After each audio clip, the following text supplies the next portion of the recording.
Okay, let's go. Number 1. The Catacombs of Paris. You're standing in line on Avenue du Colonel Henri Roll-Tanguy, waiting to descend 65 steps into the dark.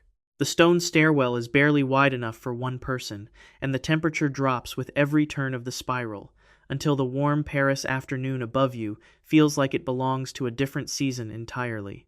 Above you, the city goes about its business, buses and bakeries and tourists checking maps on their phones. Below you, 6 million dead wait in silence, arranged in walls of femurs and skulls stacked with a precision that took decades of careful labor to achieve. You've read the signs at the entrance. You know the official tourist route covers barely 1 mile of tunnel. What the signs don't tell you is how much more is down there, in the dark past the lit path, and exactly why almost none of it is legal for you to enter. The tunnels beneath Paris didn't start as a grave. They started as a quarry, cut since the Gallo-Roman era to supply the very limestone that built the city sitting directly on top of them. Centuries of continuous mining left a hollowed-out shadow city underneath the real one, an inverse Paris made entirely of empty galleries instead of streets and squares. By the late 1700s, that emptiness became useful in a way no city planner had ever intended. The Cimetière des Innocents, the city's largest and oldest cemetery, had been absorbing burials for nearly 1,000 years and had, quite literally, nowhere left to put them. In 1780, a cellar wall near the cemetery collapsed under the sheer accumulated weight of the dead pressing against it from the other side, and city officials finally accepted that the crisis could not wait any longer. Starting in 1786, workers began the long relocation, moving remains by covered cart, mostly under cover of night, through torchlit streets and down into the abandoned old quarries below. The process took years to complete and eventually consumed the remains of an estimated 6 million Parisians, pulled from multiple overflowing cemeteries across the city and stacked, bone by bone, into carefully arranged walls in what the city now calls the ossuary municipal. It opened to curious, specially invited visitors in the early 1800s, and it has drawn the morbidly curious in growing numbers ever since, right up through today's ticketed tour groups. Here is the detail that separates this catacomb from almost every other tourist attraction on Earth. The official, lit, carefully monitored ossuary tour covers roughly 1 mile of passage.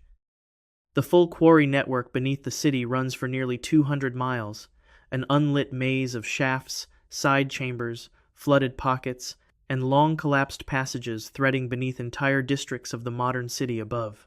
Since 1955, French law has made it a criminal offense to enter any part of that wider network outside the single authorized tourist route, and a dedicated police unit, informally known among locals as the Catacombs Brigade, spends its shifts doing nothing else but patrolling those 200 miles and physically pulling trespassers back out of them, year after year. People go in anyway, in numbers the brigade itself admits it can't fully track. They call themselves cataphiles, and for well over a century they have slipped through drainage grates, disused sewer access points, and manholes the city simply forgot to properly seal, chasing rooms that have never once appeared on any official municipal map. Some of those hidden rooms are decorated with elaborate murals painted by decades of previous visitors, layered on top of each other like graffiti generations deep. Some are flooded to the waist in standing water with no visible surface source at all. Some are simply blank stone, corridor after identical corridor, going on until whoever's exploring finally decides, for their own sake, to turn back toward the light. The most famous cataphile predecessor never got the chance to turn back.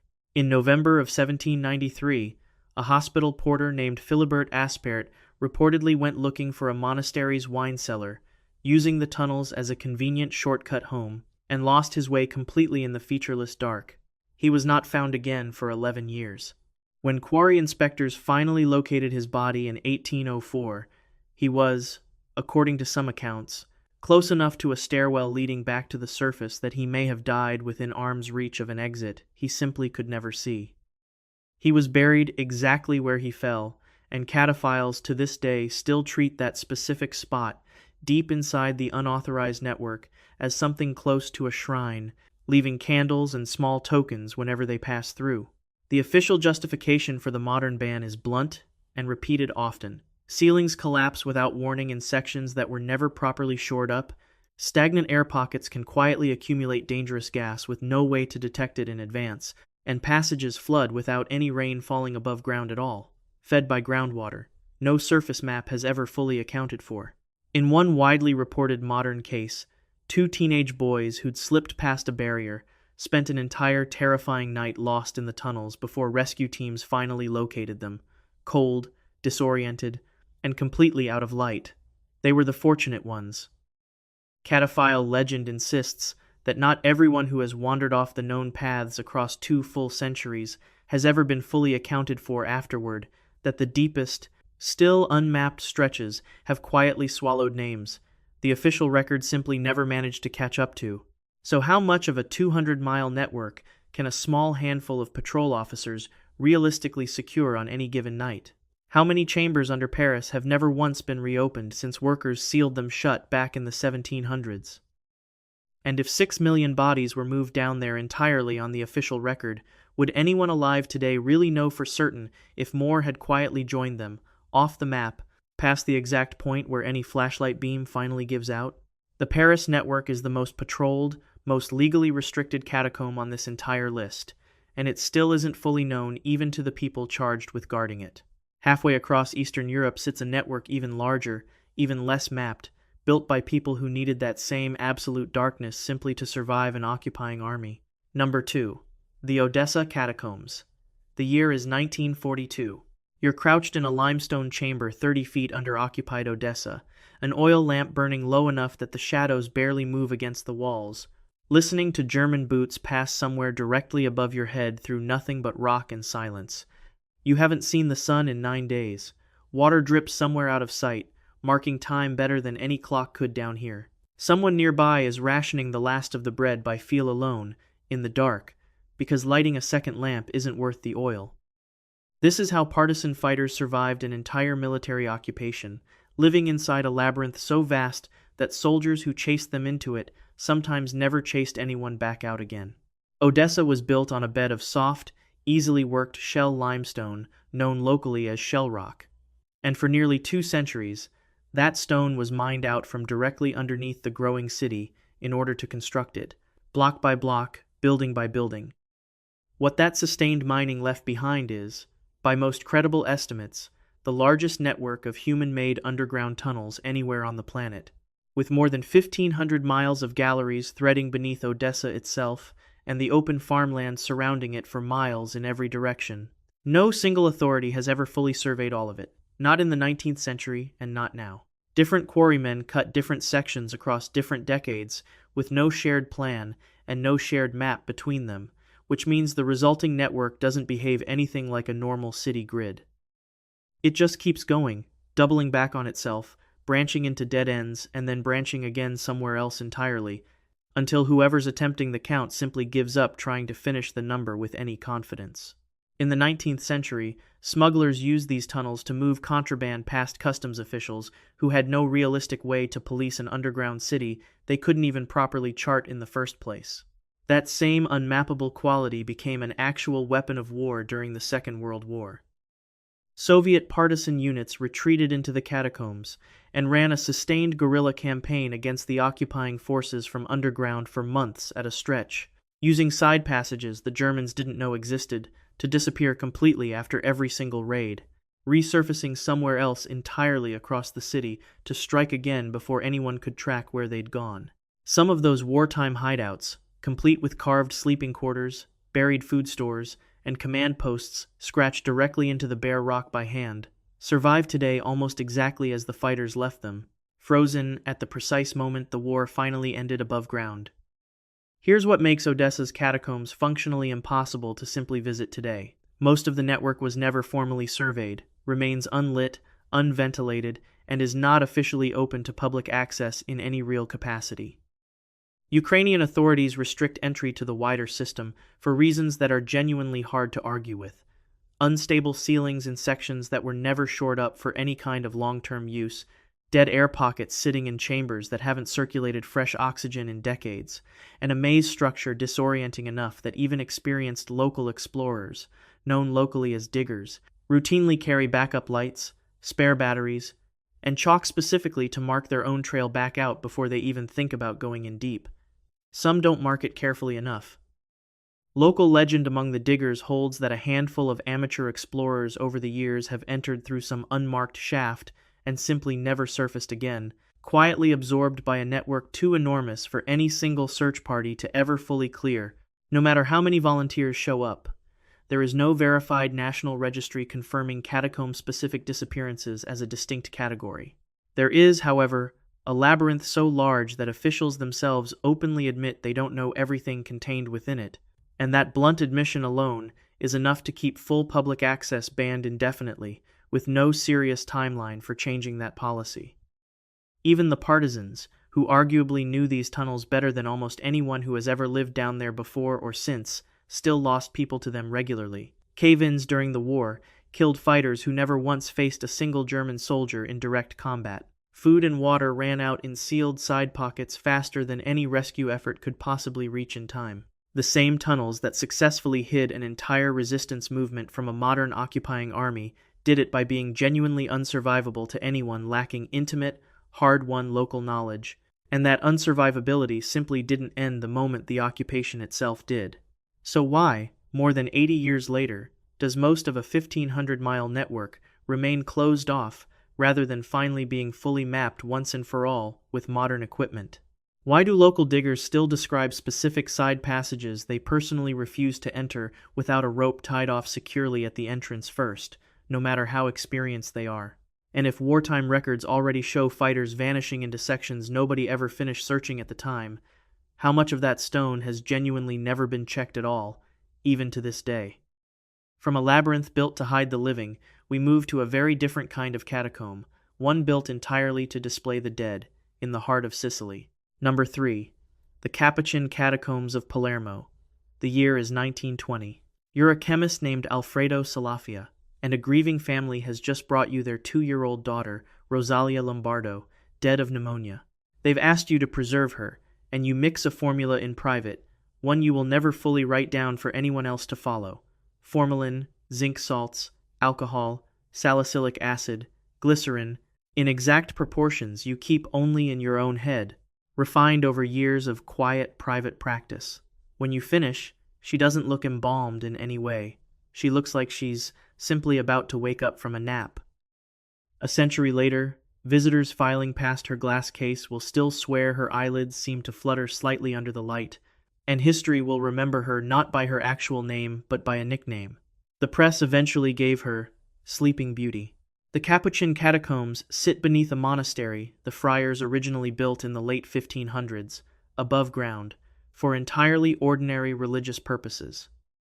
What began as a purely practical solution to overcrowded burial space in the monastery's crypt became something far stranger once the monks discovered, largely by accident, that the crypt's dry air and unusual local mineral chemistry naturally mummified any body left inside it, with no deliberate embalming required at all. Word of the effects spread quickly across Palermo and beyond.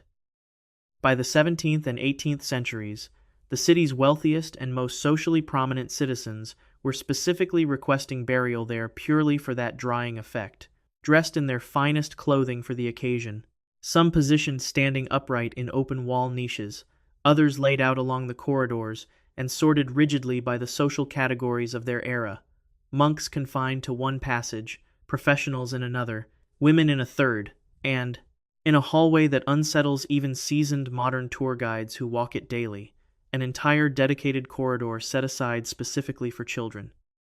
There are roughly 8,000 mummified and skeletal remains housed in the catacombs today, a population built up gradually over more than 3 centuries of continuous, uninterrupted burial. New burials finally stopped in the 1920s, not long after Rosalia Lombardo became one of the very last people interred there. Her extraordinary, almost unnatural preservation, noticeably more intact than bodies decades older sitting only a few feet away from her in the same climate, turned her into the catacombs' most photographed and most quietly disturbing resident, and eventually drew a level of serious scientific scrutiny that reshaped how the entire site is managed and accessed by the public today. Here is what makes Palermo's catacombs genuinely different from an ordinary museum experience. Access to certain inner chambers, including specific sections of the children's corridor, is now formally restricted from general circulation, limited to smaller, supervised groups, or closed to casual walk-in visitors entirely. Officially, the stated reasoning is preservation, humidity, ambient body heat from crowds, and simple foot traffic all measurably accelerate decay in remains that have already defied it for 100 years or more against every ordinary expectation. Unofficially, guides who actually work the site day after day will tell you the restriction is also, quietly, about what that particular room does to the people standing inside it. Visitors have repeatedly described a specific, genuinely hard-to-name unease in that one corridor, rows of small, dressed figures arranged in a silence that feels categorically different from the rest of the crypt around it, and administrators have quietly limited exactly how long any single tour group is permitted to linger there before moving on. Salafia's exact embalming formula died with him when he passed away, taking the precise method to his own grave. He left no complete written record of his proportions or his technique, and despite decades of modern chemical analysis performed directly on Rosalia's actual remains, researchers have never fully managed to reverse engineer the precise process that kept a 2-year-old looking peacefully asleep for a full century afterward.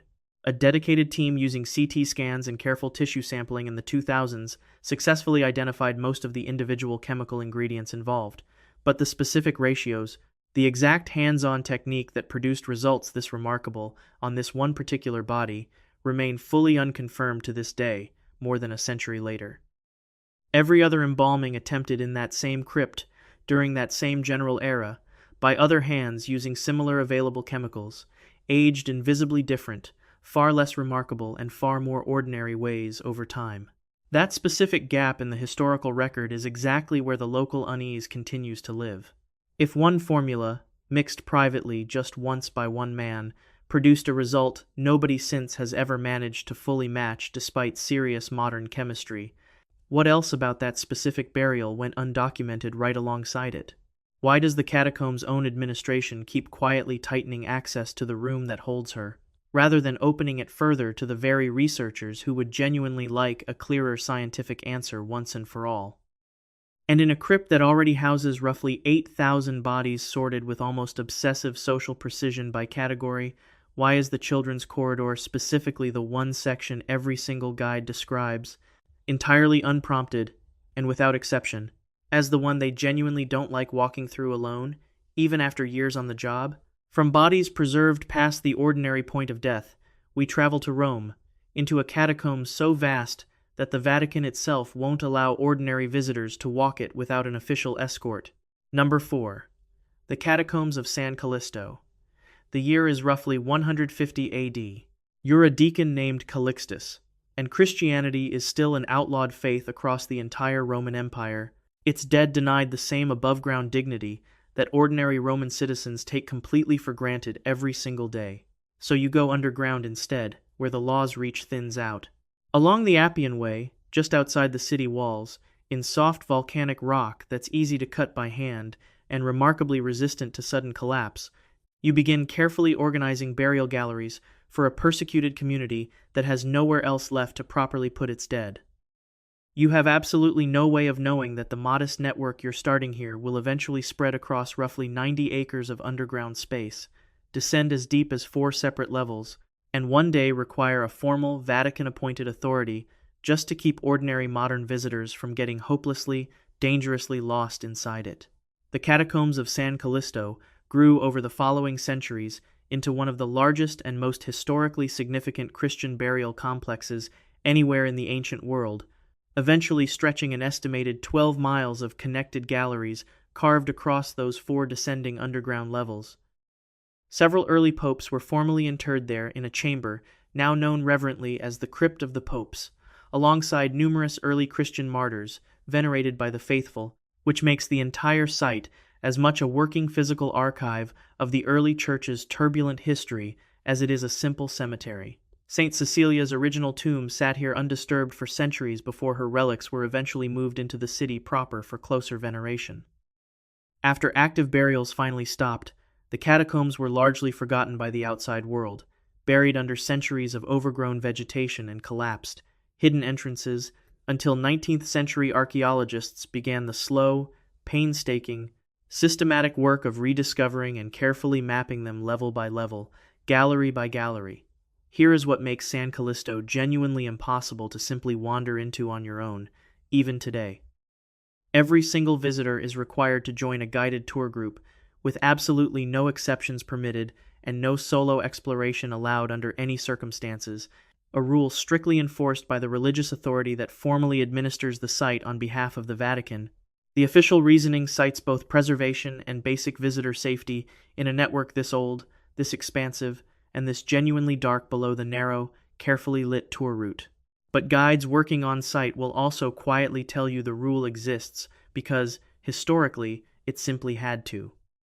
Early explorers, and even some of the original 19th century archaeologists doing the initial mapping work, documented becoming genuinely disoriented for hours at a stretch in the unlit lower levels, where identical-looking galleries branch off in every conceivable direction, and a single wrong turn can leave you a quarter-mile from where you actually started, without any real way of realizing it in the total darkness. Large sections of the lowest level remain either completely unexcavated or deliberately sealed off from access, some judged too structurally unstable to safely open to any foot traffic, others simply never fully explored at all, since their initial rediscovery generations ago. The 19th century rediscovery itself has its own name attached to it. Giovanni Battista de Rossi, an Italian archaeologist who spent decades of his life systematically identifying, clearing, and mapping the catacombs of Rome, San Callisto included, after centuries of collapsed entrances had erased them from common knowledge entirely. De Rossi's painstaking work relied heavily on ancient pilgrim itineraries, medieval guidebooks written for travelers visiting the tombs of the martyrs, cross-referenced against whatever fragments of visible ruins still poked above the modern ground level. Even with that scholarly foundation, entire stretches of the network resisted his mapping efforts, swallowed by centuries of soil and root growth that had to be cleared out gallery by gallery, often by hand, before a single measurement could be taken. The site's deep religious sanctity makes the underlying physical danger easy for ordinary visitors to overlook entirely while walking through it. This is consecrated ground, after all, a resting place for men the Catholic Church now formally venerates as saints, and it's genuinely tempting to picture the whole complex as purely solemn rather than actually hazardous underfoot. But a 12-mile network cut into soft, ancient volcanic rock, much of which has never once been reinforced for sustained modern foot traffic, doesn't simply stop being physically dangerous just because of what it spiritually means to the people walking reverently through it. The strict guided tour rule exists precisely because genuine reverence and real physical risk occupy exactly the same narrow tunnels down there, level after level after level. So why, after nearly 2 full centuries of careful, deliberate, funded archaeological mapping, does the deepest level still remain officially off-limits rather than finally being opened for complete scholarly research access? Why do guides still walk every single tour group past the same handful of sealed, entirely unexplained doorways without ever once offering a word of explanation to curious visitors? And in a burial complex built specifically to hide a persecuted faith's dead from hostile authorities above ground, how much of that lowest level was deliberately, permanently left unmapped even by the very people who originally built it by hand centuries ago? From Rome's sanctified maze, we travel to Egypt, to a catacomb discovered by pure accident, whose lowest chamber carries a darker documented history than any other single tomb on this entire list. Number 5. The Catacombs of Shoqafa. The year is 1900. You're driving a cart through a quiet residential quarter of Alexandria when the ground simply gives way beneath your donkey without any warning at all. The animal drops straight through the road into a black shaft that no one living on the surface even knew existed until this exact moment. When lanterns are finally lowered down after it on ropes, they light up a chamber cut into solid rock nearly 2,000 years earlier, decorated with elaborate carvings that mix Egyptian gods, Greek mythology, and Roman architectural style into a single, fused visual language, found almost nowhere else on Earth in quite this combination. You've just discovered, entirely by accident, entirely because of one falling donkey on an ordinary afternoon, one of the strangest and most layered tombs in the entire ancient world. Shoqafa, a name that translates roughly to Mound of Shards, referring to the broken pottery scattered across the site by ancient visitors leaving food offerings, is a three-level necropolis cut directly into the bedrock beneath Alexandria, built around the 2nd century AD, at a moment when the city sat squarely at the crossroads of three overlapping civilizations, trading and mingling in its streets. Its carvings reflect that fusion with striking literalism throughout every level. The jackal-headed god Anubis is shown dressed in full Roman military uniform, complete with a soldier's cloak, and the central sarcophagus chamber is guarded on either side by carved figures that read as simultaneously pharaonic in posture and distinctly classical Greco-Roman in style. The tomb was originally designed for a single wealthy family's private use, then expanded gradually over several generations into a much larger communal burial site, eventually large enough to hold hundreds of individual burials from across the wider city. Here is the detail that separates this catacomb from every other entry on this entire list. One chamber, now known to archaeologists specifically as the Hall of Caracalla, is tied by surviving ancient historical record to a genuinely documented atrocity. Ancient written accounts describe the Roman Emperor Caracalla during an official visit to Alexandria in 215 AD, ordering a violent, sweeping massacre of the city's young men after they allegedly mocked him publicly during his visit, a slaughter that ancient historians of the period describe in genuinely graphic and disturbing terms. Some of those same surviving accounts connect the massacre directly to this specific catacomb, describing the chamber as a location where the dead from that particular purge were ultimately brought and hastily deposited together. Archaeologists excavating the hall in the modern era found large quantities of animal and human bone mixed together in a manner far more consistent with a single hurried mass deposit than with the slow, orderly succession of individual family burials you'd naturally expect to find elsewhere throughout the rest of the tomb complex. Whether every single bone inside that specific chamber actually belongs to one of Caracalla's direct victims is something professional historians continue to debate openly to this day, since the hall itself was clearly used for entirely ordinary family burials both before and after 215 AD, complicating any clean attribution. But the ancient written record of the massacre itself is not seriously disputed by mainstream historians, and the physical evidence of a chamber holding far more remains, deposited with far less individual ceremony and care than the rest of the catacomb's carefully arranged family niches, is entirely consistent with exactly the kind of hurried, undignified mass burial that a purge on that documented scale would realistically have produced at the time. The catacomb's lowest level, meanwhile, carries its own distinctly modern and ongoing problem.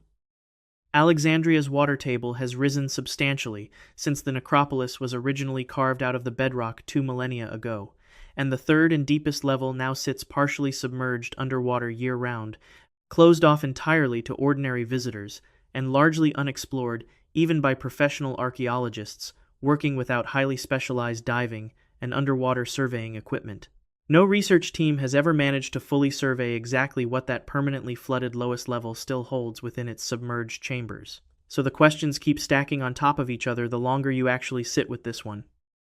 How much of the Hall of Caracalla's dense bone deposit truly connects directly back to the specific 215 AD massacre, and how much of it simply predates or postdates that single event entirely? Why has a complete, proper survey of the flooded lowest level never once been finished, more than a full century after a single wandering donkey first accidentally broke through into level 1 above it? And in a catacomb whose entire architectural identity was deliberately built on blending three separate ancient cultures into something genuinely new and unprecedented, what exactly did the original builders choose to bury, unmixed and completely undocumented, in the one submerged part of the tomb no living person has ever properly seen with their own eyes? From a flooded chamber in Egypt tied directly to a documented massacre of the young, we travel to a Mediterranean island, where an entire catacomb network connected by tradition to the earliest days of Christianity itself remains partially sealed to this very day. Number 6. St. Paul's Catacombs. The year is approximately 60 AD. A ship has just broken apart on the rocks off a small Mediterranean island, timber splitting apart against stone in the pounding surf, and among the exhausted survivors waiting ashore is a man traveling under Roman guard, on his way to eventually stand trial in the capital. Tradition holds that he sheltered on this specific island for 3 full months, while the local authorities decided what to do with him, and that somewhere in its soft limestone hillsides, in a grotto still shown to curious visitors today, he preached to whoever would gather to listen. The island is Malta. The man, according to that same long-standing tradition passed down for nearly 2,000 years, is Paul. Whether or not you personally accept every detail of that account at face value, the catacombs that now bear his name are unquestionably real and unquestionably vast for an island this modest in size. St. Paul's Catacombs in Rabat form the single largest network of underground burial complexes anywhere in Malta, originally cut into the rock during the Punic and Roman periods long before Christianity ever arrived, and then steadily expanded for centuries afterward. As the island's population, first pagan, then increasingly Christian, kept returning generation after generation to bury its dead in exactly the same hillside their ancestors had already used. The complex connects underground directly to the neighboring St. Agatha's catacombs nearby, forming one single combined network far larger and far more genuinely confusing to navigate without a guide than either site's modest, unassuming surface entrance would ever suggest to a first-time visitor standing outside.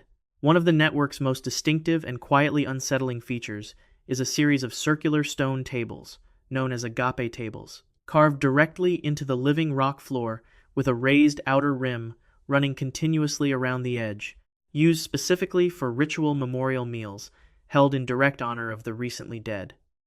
Families would gather in these underground chambers, seated closely around tables cut straight from the surrounding stone itself, to share a full meal in the immediate physical presence of relatives they had only just finished burying a few feet away, a practice that deliberately blurred the ordinary line between mourning and communal celebration in a way that still reads as genuinely unsettling in a space this dark, this enclosed, and this old.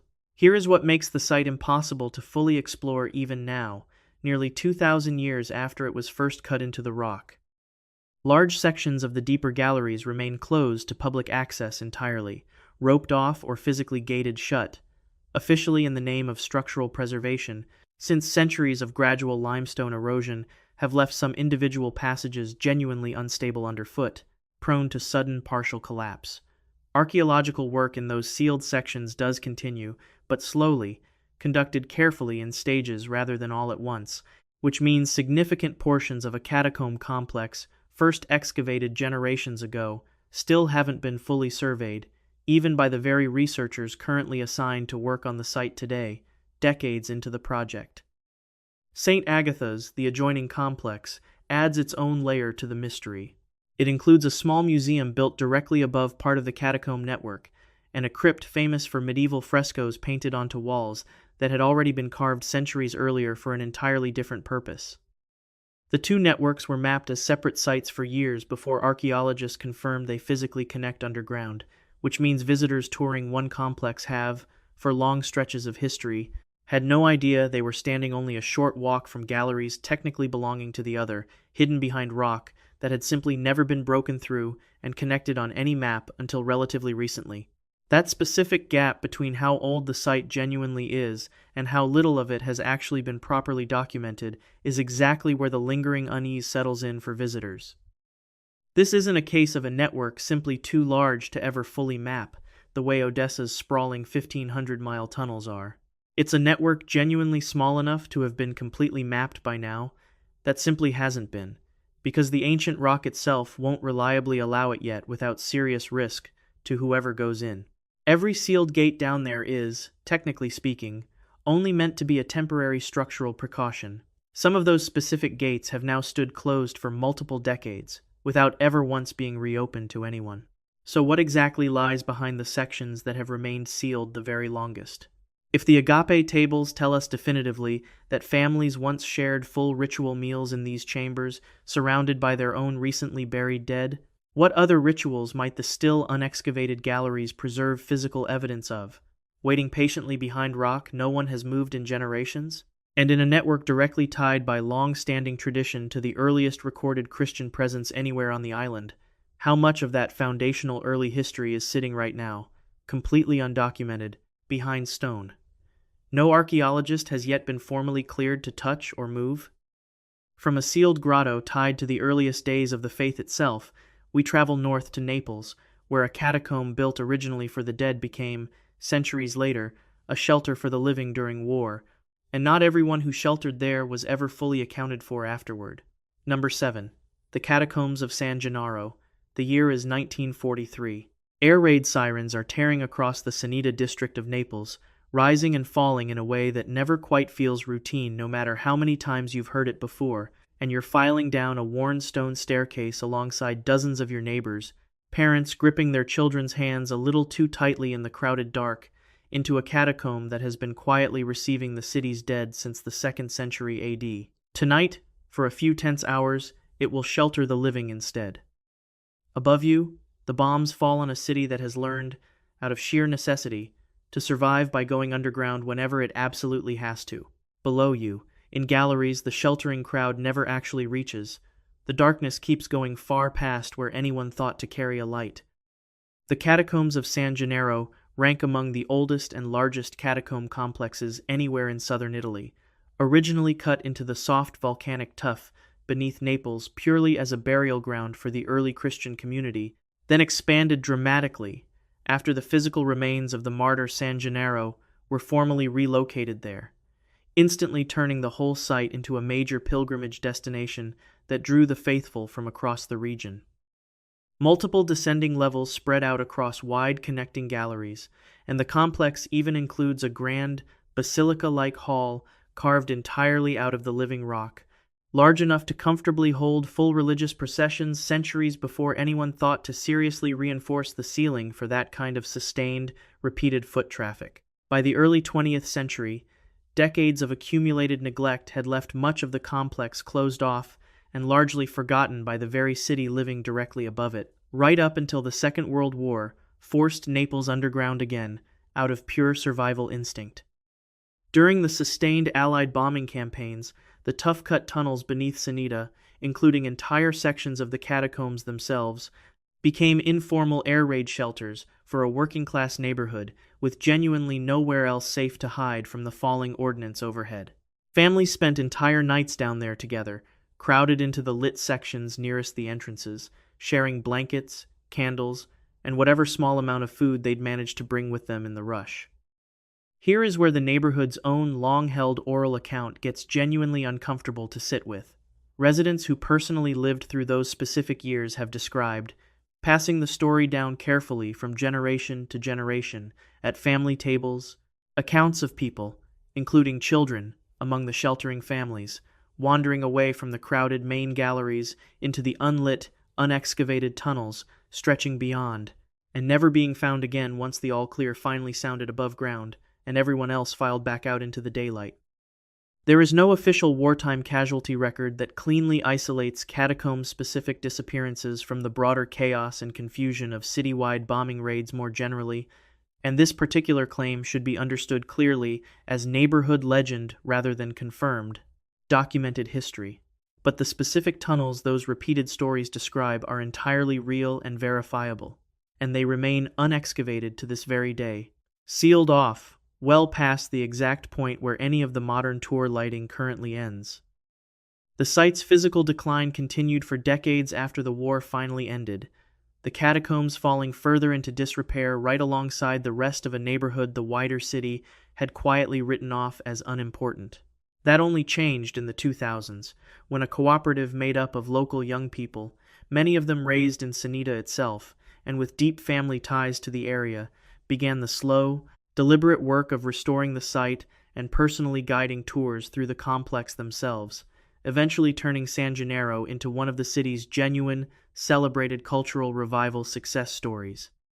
It's a rare instance on this entire list of a catacomb's ongoing relationship with children and young people, ending up being one of renewal and civic pride rather than loss and fear. Even so, the unexcavated galleries that the wartime legends specifically point toward have still never been fully surveyed by anyone, professional or amateur. Officials continue to cite ongoing structural instability and a persistent lack of dedicated funding as the reason those deeper tunnels remain sealed off indefinitely, The exact same reasoning given at nearly every other single site on this entire list, from Paris to Rome to here. So how many of those unexcavated galleries beneath Ceneda were ever actually explored, even briefly, during those specific chaotic wartime nights so long ago? Why has a site so thoroughly and publicly reborn through genuine grassroots community effort still left its own deepest sections completely untouched after all this time? And if an entire neighborhood carries the exact same detailed story forward across multiple generations without it changing much, at what point does local legend start functioning as a genuine historical record that the official archives simply never bothered to keep in the first place? From a wartime shelter in Naples, we travel to Peru, where colonial-era gravediggers arranged tens of thousands of individual human bones into deliberate, genuinely unsettling geometric patterns. Number 8. The Catacombs of San Francisco. The year is the early 1800s. By flickering lantern light, in a stone pit beneath the convent of San Francisco in Lima, you're carefully arranging bones by hand. Not simply stacking them at random, but arranging them with real deliberation, femurs radiating outward from a central point like the spokes of a wheel, skulls laid out in a precise, unbroken ring around the entire outer rim. This is not desecration, at least not by the standards of the men doing this specific work night after night. It's the closest thing colonial Lima has to an actual filing system for its dead, and by the time this particular pit is finally full, it will hold thousands of people who trusted the church with their remains and received a geometric pattern in return, instead of a proper headstone with their name on it. The Basilica and Convent of San Francisco was constructed in the 16th century, and its extensive underground crypt served as Lima's primary cemetery for roughly 2.5 centuries, right up until the early 1800s, when the city, like most of colonial Latin America at the time, finally moved toward modern above-ground municipal cemeteries outside the city center. Across that long span of continuous use, the catacombs became the final resting place for an estimated 25,000 to 70,000 people, a range wide enough that even the specialist researchers who study the site professionally still can't fully agree on a single precise count today. What makes the crypt genuinely famous now, though, isn't really the raw number involved. It's the arrangement itself. Rather than simply burying new remains and moving on to the next open space, gravediggers periodically consolidated older, fully decomposed graves into these deliberate circular and geometric patterns, an efficient reuse of extremely limited underground space that also happens to look, to modern eyes, standing directly over the pit today, like something suspended uneasily between an ordinary mass grave and a deliberate shrine. Here is the detail that has kept the site alive in persistent local rumor for centuries afterward. Long-standing tradition throughout Lima holds that the convent's underground network doesn't actually stop at the visible burial pits shown to tourists, that sealed tunnels once connected San Francisco directly to other churches and convents scattered across the old colonial city center, part of a citywide underground system whose original true purpose is now genuinely disputed among historians, and whose full extent has never once been officially confirmed by anyone with proper authority. Some historians argue these supposed connecting passages are largely exaggeration, pointing out reasonably that colonial Lima simply didn't need a citywide tunnel system for any clear practical purpose, and that the existing physical evidence points toward isolated, self-contained crypt spaces rather than one genuinely interconnected network spanning the city.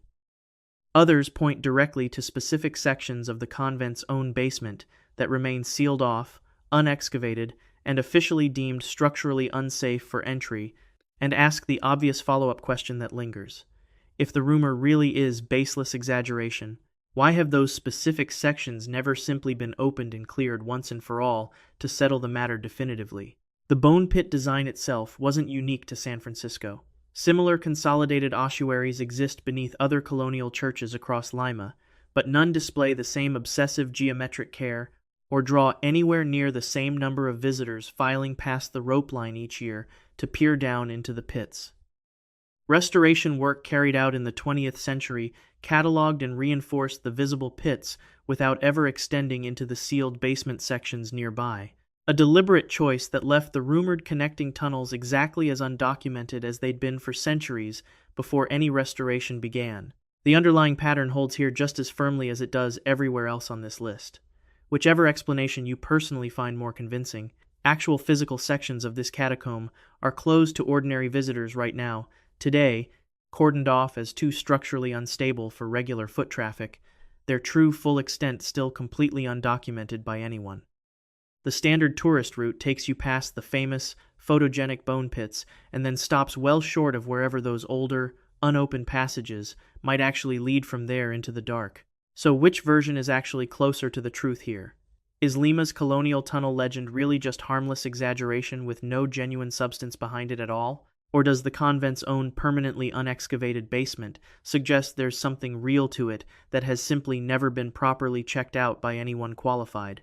Why, at a site this extensively studied by historians and this heavily visited by tourists every single year, do entire sections remain permanently roped off rather than being resolved one way or the other, once and for all? And what does it ultimately say about a colonial burial system that turned tens of thousands of individual human lives into anonymous geometric wall decoration, that no one today can even confirm with any real confidence exactly how many people are actually down there beneath the basilica?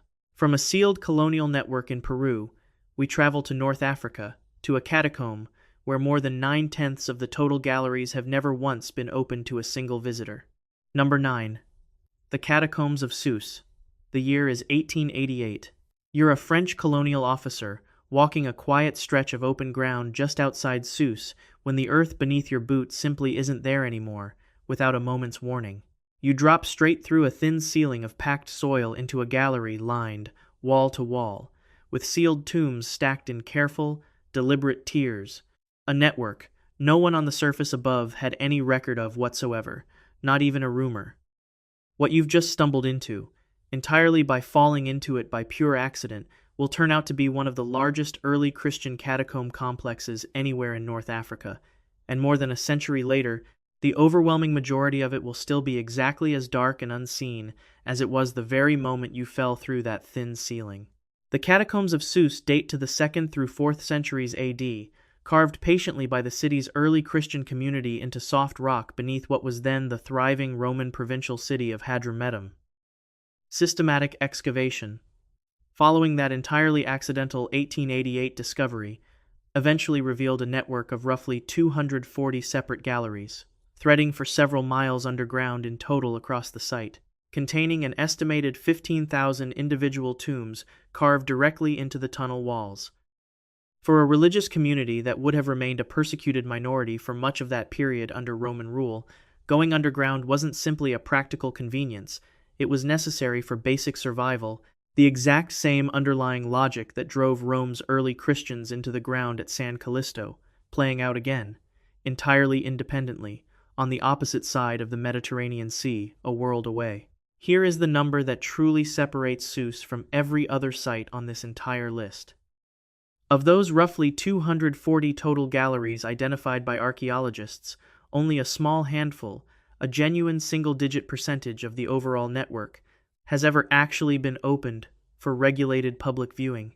The remainder stays closed indefinitely, officially in the name of preservation and basic structural safety, since well over a century of continuous exposure to Tunisia's shifting climate and underground groundwater movement has left large sections of the ancient tunnel ceilings in a fragile state that modern structural engineers are still carefully assessing gallery by individual gallery, with no fixed public timeline for ever finishing that assessment.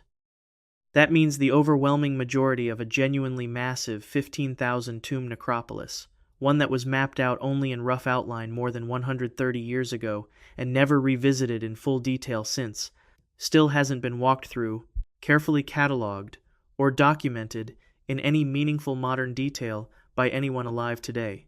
Archaeological surveys conducted from the outside have confirmed the general estimated extent of the network, tracing on paper where galleries most likely continue to run beneath the modern city built above them, without archaeologists ever actually fully entering the vast majority of those galleries in person to confirm it firsthand. It amounts to a genuinely strange, almost circular paradox. Officials can tell you, with real institutional confidence, exactly how large the unopened section is estimated to be, without being able to tell you with any confidence at all what's actually sitting inside it, tomb by individual tomb. The small percentage that is open to visitors runs along a single narrow corridor lined with tomb niches stacked several rows high, lit just enough to make out the shape of the tunnel disappearing into darkness at both ends past the barriers. Guides on site will point out where the lit section simply stops, a plain metal grate bolted across an opening that continues on exactly like the corridor behind you, just without any light left in it. There's no dramatic signage, no explanation offered beyond a small preservation notice, just the fact of the grate itself and the hundreds of remaining galleries it represents, sealed off indefinitely on the other side.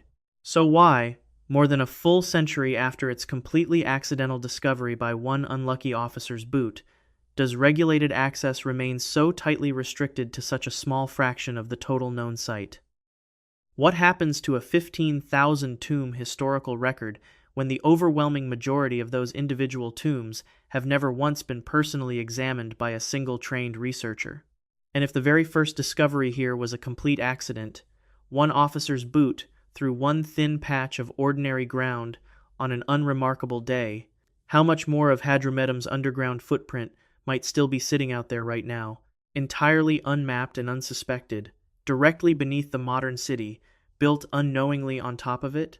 From a mostly sealed necropolis in Tunisia, we travel east to Israel, to a hillside catacomb complex that closes this entire investigation exactly the way it first opened, with a network far larger than anyone has ever actually been allowed to fully see with their own eyes. Number 10. The Beit Catacombs. The year is 1936. You're an archaeologist crouched on a limestone hillside near what will one day be called Kiryat Tivon, and your trowel has just struck something that clearly isn't natural rock formation. A few more careful, deliberate strokes reveal a carved doorway, sealed shut for well over 1,700 years, without interruption, leading down into a burial hall, cut deep into the hillside itself, by hands long since turned to dust. You have absolutely no way of knowing yet that you've just found the edge of one of the largest and most significant ancient Jewish necropolises ever discovered anywhere in the world, or that decades later, entire sections of what you're about to slowly and carefully uncover will still be gated firmly shut to the public. Beit Shearim became, across the 2nd through 4th centuries AD, one of the single most important Jewish burial sites anywhere in the ancient world, largely because of exactly who chose, deliberately, to be buried there above everyone else. Rabbi Judah Hanasi, the towering religious authority who personally compiled the Mishnah, the foundational text underlying centuries of subsequent Jewish oral law and scholarship, was buried at Beit Shearim, and his presence there turned the entire site into a sought-after destination for Jewish communities scattered across the wider region, who specifically wanted to be laid to rest as close to him as physically possible, even if it meant traveling great distances. What grew outward from that single significant burial is a genuinely vast network of catacombs cut into the limestone hillside, room after room of carved stone coffins, elaborately decorated doorways, and inscriptions rendered carefully in Hebrew, Greek, and Aramaic, meticulously documenting exactly who traveled, how far, just to be buried there beside him. Excavations beginning in 1936 and continuing steadily across the following decades uncovered gallery after gallery, enough accumulated physical evidence that Beit Shearim is now formally recognized as a UNESCO World Heritage Site, protected specifically for the sheer scale and lasting historical significance of everything found there so far over nearly a century of work. But formal international recognition and full physical access turn out, once again, to be two entirely different things in practice. Deep chambers within the wider complex remain gated and closed to the general visiting public, restricted even from routine access by most outside academic researchers, kept sealed for essentially the same handful of reasons that echo across every single other site on this entire list: preservation of fragile carved stone surfaces, genuine structural instability in sections that have never been properly reinforced for modern access, and the sheer overwhelming scale of a network that has already taken nearly 90 years of steady, careful excavation just to partially uncover to its current extent. That persistent gap between initial discovery and true full access takes the exact same recognizable shape here that it has taken everywhere else across this entire list. A network gets found, very often completely by accident, the way it happened here in 1936. A portion of it gets opened, carefully studied, and formally protected for the public to visit. And a remainder, sometimes fairly modest, sometimes representing the overwhelming majority of the total site by area, gets sealed behind a gate carrying an official sign that insists the closure is only temporary, and then quietly stays that way for generation after generation of visitors who never get to see behind it. Beit She'arim's own gated deep chambers have never been fully documented by outside researchers even now, which means a site holding the remains of one of the single most important religious figures in all of Jewish history still contains rooms that nobody currently studying the complex has ever been properly allowed to see with their own eyes. So what exactly do those gated chambers hold that nearly 90 full years of dedicated, funded excavation still hasn't managed to clear for complete public study? Why does a UNESCO-protected site, with all of the funding, international attention, and institutional support that designation is supposed to bring along with it, still restrict access to its own deepest, most historically significant sections after all this time? And after 10 different sites, spread across 10 different countries on 3 different continents, each given 10 separate official reasons for keeping ordinary people firmly out of their deepest chambers, doesn't the underlying pattern itself eventually start to look a lot less like ordinary institutional caution and a lot more like something the historical record simply isn't finished with yet and may never be?